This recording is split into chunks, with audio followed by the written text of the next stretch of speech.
Halo sobat-sobat, selamat datang di YouTube channel Heni Widiarani. Kali ini aku akan membawakan kisah horor karya sendiri yang berjudul Teror Sang Penari. Kisah ini hanyalah fiktif belaka, tidak ada unsur yang berkaitan dengan kehidupan nyata. Sebelum dimulai ceritanya, jangan lupa di-subscribe ya. Bagi yang subscribe, aku doakan kalian masuk surga. Terima kasih sobat-sobat dan selamat mendengarkan. Inilah alur ceritanya.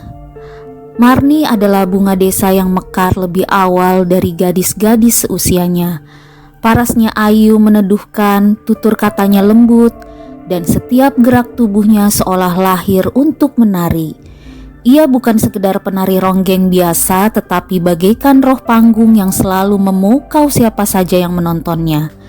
Di setiap hajatan, pesta panen, hingga upacara adat di desa-desa seantero Kabupaten Kahuripan, nama Marni selalu disebut, selalu ditunggu. Lonceng-lonceng kecil di selendangnya akan berdenting merdu seiring gerak lincah kaki dan lengannya, membuat hadirin seolah tersihir oleh alunan tari dan sorot mata yang menyimpan cerita. Ketenarannya menanjak sejak ia masih remaja. Bukan karena sekedar kecantikannya, melainkan karena aura berbeda yang memancar saat ia menari. Seolah ada sesuatu yang ikut bergerak bersamanya, sesuatu yang tak kasat mata. Dalam seminggu, panggilan manggung bisa datang lebih dari satu. Dari panggung bambu hingga aula desa, Marni tampil dengan penuh semangat, menghidupi dirinya sendiri tanpa menggantungkan diri pada siapapun. Ia bahkan berhasil menyelesaikan pendidikan SMA-nya berkat kerja kerasnya sendiri, sebuah pencapaian langka bagi gadis seumurannya di desa itu. Marni memang tak melanjutkan pendidikannya ke jenjang yang lebih tinggi, bukan karena tak mampu, melainkan karena panggilannya telah jelas sejak lama menari. Di balik kehalusan gerak tubuhnya dan kepiawaiannya menghidupkan panggung, tersimpan mimpi sederhana namun mulia, mendirikan sebuah sanggar tari di tanah kelahirannya. Ia ingin tempat itu menjadi wadah bagi generasi muda, tempat benih-benih bakat bertumbuh dan mengakar, agar seni tari ronggeng yang perlahan mulai tergeser zaman tak punah ditelan waktu. Sebagaimana layaknya seorang gadis yang mulai beranjak dewasa, apalagi Marni sosok penari ronggeng yang bukan hanya terkenal karena kepiawaian menarinya, tapi juga karena paras cantiknya yang menawan. Ia tak pernah luput dari perhatian para lelaki. Setiap desa yang ia sambangi menyisakan tatapan-tatapan kagum, bahkan rayuan yang dibalut janji manis. Banyak pria mencoba mendekat, menawarkan cinta dan impian masa depan. Namun hati Marni hanya tertambat pada satu nama, Daril. Daril adalah teman semasa duduk di bangku kelas 3 SMA, sekaligus tetangganya sendiri. Hubungan mereka sudah terjalin hampir 2 tahun, penuh tawa, janji dan harapan muda yang membuncah. Di mata Marni, Daril adalah sosok yang setia, pendengar yang baik dan belahan jiwa yang tak tergantikan. Namun tidak demikian bagi orang tua Marni. Sejak awal mereka mencium gelagat yang tak menyenangkan. Ada sesuatu pada Daril yang terasa kelam, bukan hanya kemalasannya mencari kerja setelah lulus, tapi juga caranya mendekat terlalu dalam pada kehidupan Marni, seolah ingin menguasainya. Kedua orang tua Marni melihat Daril bukan sebagai pelindung, melainkan bayangan gelap yang perlahan menggerogoti cahaya anak mereka. Sebuah naluri tua dalam dada orang tua yang kadang mampu membedakan cinta tulus dan cinta yang datang membawa kehancuran. Meski telah lama lulus SMA, Daril tetap saja bergelut dalam pengangguran, seolah tak ada ambisi yang menggerakkan tubuh mudanya. Ia tidak pernah sungguh-sungguh mencari pekerjaan dan tampaknya tidak merasa perlu. Ayah dan ibunya hanyalah buruh tani lepas, bekerja jika ada yang memanggil, menggantungkan hidup dari belas kasihan para pemilik sawah. Kondisi ini menjadi salah satu alasan kuat mengapa keluarga Marni menaruh curiga. Bukan karena mereka memandang rendah, melainkan karena mereka merasa Daryl tak punya semangat membangun masa depan. Sementara Marnie yang sejak remaja sudah menghidupi dirinya lewat pentas-pentas ronggeng, justru kian bersinar. Ia sibuk dengan undangan manggung, latihan, dan perawatan diri, sedangkan Daryl hanya membuntuti. Ia mengikuti setiap pementasan, berdiri di belakang panggung layaknya bayangan, dan perlahan mulai mencampuri segala urusan Marnie. Ia tidak bekerja, tidak berkarya, namun mulai mengatur jadwal, menghitung bayaran, bahkan ikut menentukan kemana Marnie harus tampil. Yang lebih mengerikan, Daryl tak segan meminta uang dari hasil keringat Marnie, kadang dengan bujuk rayu, kadang dengan ancaman halus yang merayap seperti bisik ular. Dan Marnie, karena cintanya yang terlalu tulus dan keyakinannya bahwa Daryl akan berubah, selalu menyerahkan apa yang diminta. Satu-satunya orang yang berani bicara terus terang kepada Marnie adalah Lastri, sahabat sejatinya sekaligus perias yang selalu mendampinginya di balik panggung. Dengan tatapan penuh kekhawatiran dan nada suara yang tak lagi bisa disembunyikan, Lastri berulang kali memperingatkan Marnie bahwa Daryl bukan pria baik. Ia hanya menumpang hidup darimu, Marnie. Dia tidak mencintaimu. Ia mencintai apa yang kau miliki. Begitu kata Lastri suatu malam saat mereka duduk di ruang rias yang bau bedaknya belum sepenuhnya menghilangkan bau keringat dan dupa panggung. Lastri tak hanya berkata-kata, ia menyodorkan bukti-bukti kecil sikap Daryl yang posesif, uang yang cepat lenyap, dan tatapan lelaki yang tak pernah benar-benar hangat. Tapi Marnie dibutakan oleh cinta dan harapan, terus menepis semua kekhawatiran itu. Baginya Daryl adalah rumah di tengah hiruk pikuk hidupnya. Sementara semua orang meragukannya, hanya Daryl yang selalu ada. Begitu pikirnya. Namun waktu mulai membuka selapis demi selapis topeng Daryl.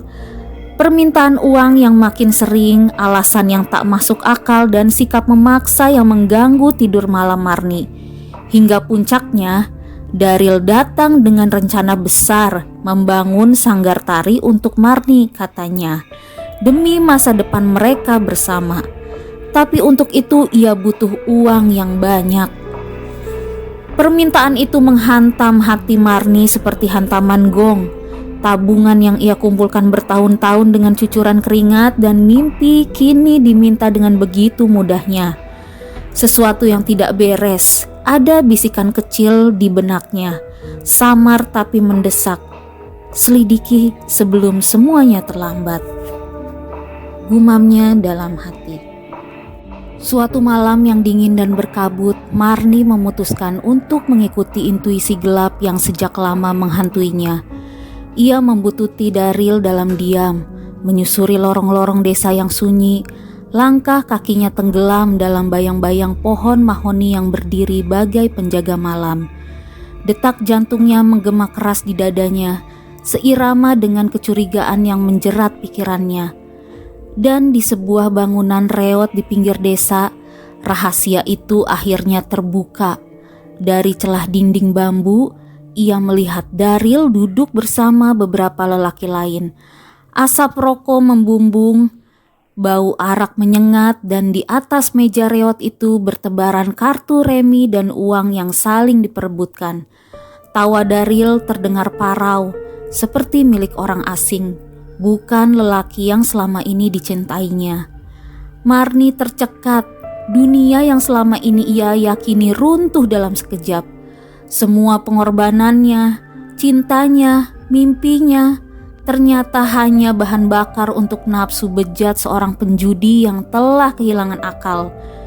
Tubuhnya bergetar hebat bukan karena dingin, melainkan karena amarah yang meledak dalam diam. Tanpa menunggu lagi, ia menerobos masuk ke dalam lingkaran setan itu. Tatapannya menusuk seperti sembilu. Daryl yang masih memegang segelas tuak di tangan tersentak melihat kedatangannya. "Selama ini aku percaya padamu, Daryl." Suara Marnie bergetar, tapi tegas. Ternyata kau hanya mempermainkanku. Aku bukan ladangmu untuk dipanen terus-menerus."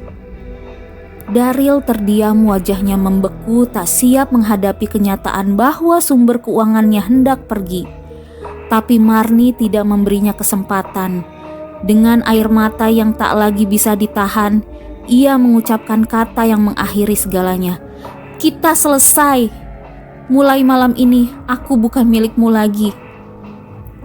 Daryl merasa dunia seakan runtuh saat Marnie menyatakan keputusannya, perpisahan. Baginya Marnie bukan hanya kekasih, tapi sumber penghidupan. Pundi-pundi uang yang selama ini dengan mudah mengalir dari tangan Marnie kini terancam lenyap. Wajah Daryl memucat, bukan karena kehilangan cinta, tapi karena kehilangan kendali atas kehidupan parasitnya. Dengan napas memburu dan emosi yang bergolak tak terkendali, ia menyusul Marnie yang berjalan cepat meninggalkan tempat perjudian itu. Di tengah jalan sunyi yang hanya diterangi cahaya bulan pucat, ia berteriak memohon, memaksa, bahkan menangis layaknya anak kecil yang kehilangan mainannya. Tapi Marnie tetap melangkah mantap, tak lagi menoleh.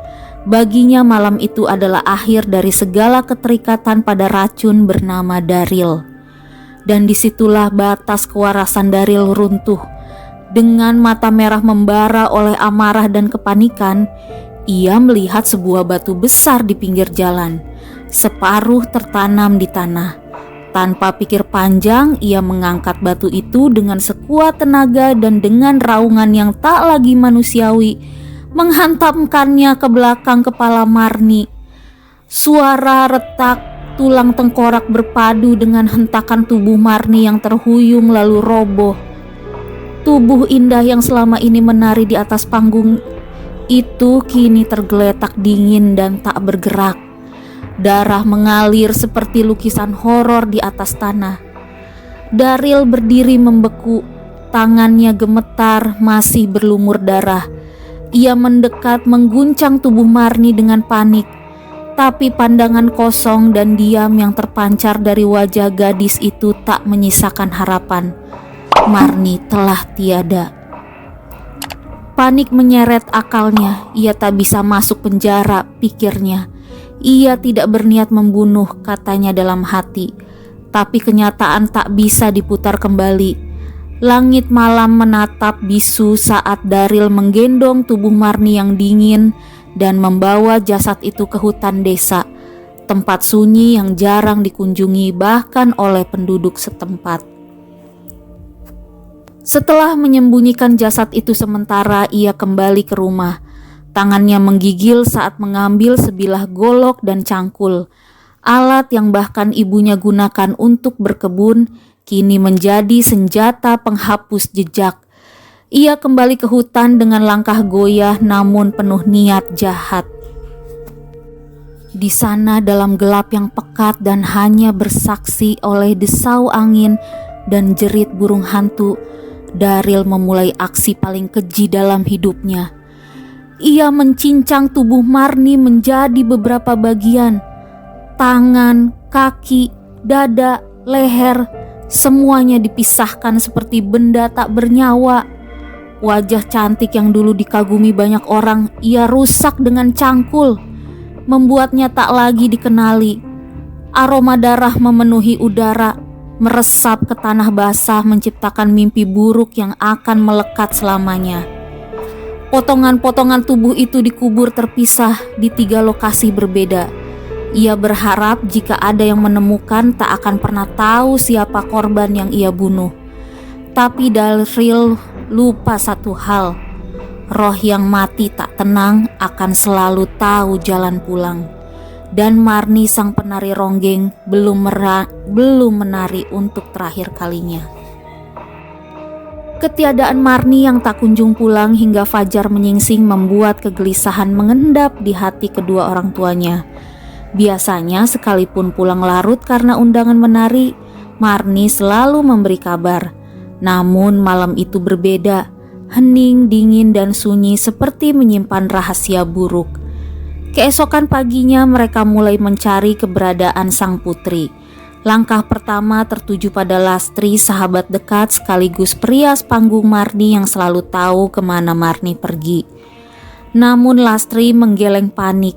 Ia pun tak tahu kemana Marni menghilang. Tidak ada satupun jejak, kabar, atau saksi yang bisa mengarahkan kemana perginya sang penari ronggeng malam itu. Bahkan Daryl, kekasih yang biasanya tak pernah jauh dari sisi Marni, tak luput dari interogasi.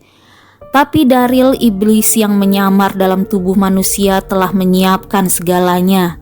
Dengan wajah sedih yang dibuat-buat dan nada suara bergetar, ia memerankan peran pria yang kehilangan dengan begitu meyakinkan. Tak sedikit yang bersimpati, bahkan ada yang menepuk pundaknya, menganggap ia pun korban kehilangan. Namun di balik duka yang menyelimuti desa, berita kepergian Marni menjelma menjadi bisik-bisik menakutkan. Kabar itu menyebar seperti asap yang perlahan menyusup ke setiap celah rumah. Ada yang mengaku melihat sosok perempuan berambut panjang dan berselendang merah berjalan di pinggir hutan. Padahal tak ada orang yang berani lewat sana sejak malam kejadian. Seorang anak kecil menangis histeris setelah mengaku melihat Kak Marni duduk di bawah pohon beringin sambil menari dalam diam dengan mata kosong menghitam. Sejak malam itu, hutan di pinggiran desa Kalijati, Kabupaten Kahuripan seperti berubah menjadi tempat yang dikutuk. Burung-burung enggan berkicau saat melewati langitnya, dan hewan-hewan buruan tiba-tiba lenyap dari sekitar. Warga yang hendak mencari kayu bakar atau berburu mulai merasa enggan bahkan hanya untuk mendekat. Kabarnya suara gamelan samar terdengar dari tengah hutan pada malam-malam tertentu, seperti irama mengiringi seorang penari yang sedang mementaskan tarian terakhirnya. Namun suara itu tidak disertai nyanyian manusia, melainkan lolongan lirih bercampur isakan yang menghantui malam. Lastri adalah orang pertama yang mengalami gangguan nyata. Ia bermimpi didatangi Marni dalam kondisi mengenakan busana ronggeng lengkap, namun wajahnya rusak tak berbentuk. Mata Marni yang dulu bening kini hitam legam, meneteskan darah dari kelopaknya. Tubuhnya menari-nari tanpa irama pasti, seperti digerakkan paksa oleh roh yang tersesat. "Lastri, tolong aku belum tenang. Tubuhku tercerai-berai. Kumpulkan aku, Lastri, sebelum semuanya terlambat." Suara Marni lirih seperti bisikan angin, namun menusuk sampai tulang. Setelah mimpi itu, Lastri tak bisa tidur nyenyak. Ia terus dihantui bau darah dan tanah basah. Bahkan di siang hari ia bisa melihat sekelebat sosok berkebaya merah menari di bawah pohon besar dekat sawah belakang rumahnya. Sosok itu menghilang begitu didekati, meninggalkan serpihan bunga melati dan tanah yang masih basah meski hari cerah. Di sisi lain, Daryl pun tak luput dari teror. Seminggu setelah pembunuhan itu, ia mulai kehilangan kewarasannya. Di kamarnya terdengar suara lonceng kecil seperti milik kostum tari Marni yang berdenting sendiri. Saat ia tidur, ia mendengar seseorang memanggil namanya dari balik dinding. Suara itu pelan namun penuh amarah. Setiap malam ia bermimpi dikelilingi oleh potongan-potongan tubuh yang berlumuran darah. Kepala Marni tanpa wajah selalu berada di tengah, menatapnya tanpa mata namun menghakimi. Tangannya mencoba meraih mencengkram leher Daryl sambil terus menari dan menari dalam lingkaran kematian. Satu malam Daryl terbangun karena suara tangisan. Ia mengikuti suara itu ke arah dapur. Lampu padam sendiri dan hanya cahaya bulan yang menyusup dari jendela. Di sana ia melihat bayangan Marni duduk di pojokan membelakanginya. Rambut tergerai panjang menutupi punggung. "Marni?"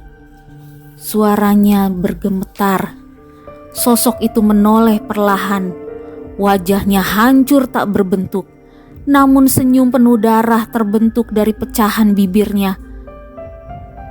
"Kamu bilang cinta, tapi menguburku seperti bangkai. Sekarang gantian, Daryl, rasakan." Tiba-tiba lampu menyala, tidak ada siapa-siapa di dapur, tapi lantai penuh dengan tanah, darah, dan bunga melati yang berserakan. Sejak itu satu demi satu warga desa mengalami mimpi yang sama, menari bersama Marni di tengah hutan, diiringi gamelan yang mencekam. Mereka bangun dengan kaki penuh lumpur dan daun-daun kering, seolah benar-benar berada di tempat itu.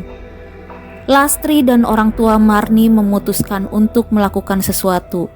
Ia mengajak dukun desa dan beberapa orang yang percaya akan hal-hal gaib untuk melakukan ritual pemanggilan arwah di hutan tersebut. Di tengah malam mereka mulai mencari potongan tubuh Marni berdasarkan petunjuk dari mimpi dan pertanda yang muncul. Suara tangisan dari bawah pohon, tumpukan bunga melati tak wajar, dan tanah yang terasa panas. 3 malam berturut-turut mereka menggali, dan benar, mereka menemukan bagian-bagian tubuh manusia yang sudah membusuk. Setiap kali satu bagian ditemukan, suara gamelan berhenti sejenak, lalu berlanjut dengan irama berbeda. Saat bagian terakhir ditemukan dan dikumpulkan dalam peti, angin bertiup, malam menjadi hening. Namun sebelum pemakaman dilakukan, Daryl ditemukan tewas tergantung di rumahnya. Di sekeliling tubuhnya berserakan lonceng kecil, potongan kain kebaya merah, dan satu tulisan dari darah di dinding. "Sekarang aku bisa menari dengan tenang." Sejak pemakaman Marni secara layak dilakukan, hutan kembali tenang. Namun suara gamelan masih terdengar setiap malam Jumat Kliwon, sayup dari kejauhan. Konon itu adalah Marni yang menari untuk terakhir kalinya. Bukan karena dendam, tapi karena cintanya pada seni dan pengkhianatan yang tak semestinya ia alami. Demikianlah kisah horor mengenai teror sang penari. Semoga kalian merasa terhibur dan merasakan sensasi pengalaman horor yang tersaji di cerita ini. Terima kasih telah mendengarkan kisah horor dari aku. Jangan lupa di subscribe ya, biar aku tambah semangat nyeritain kisah-kisah horor lainnya.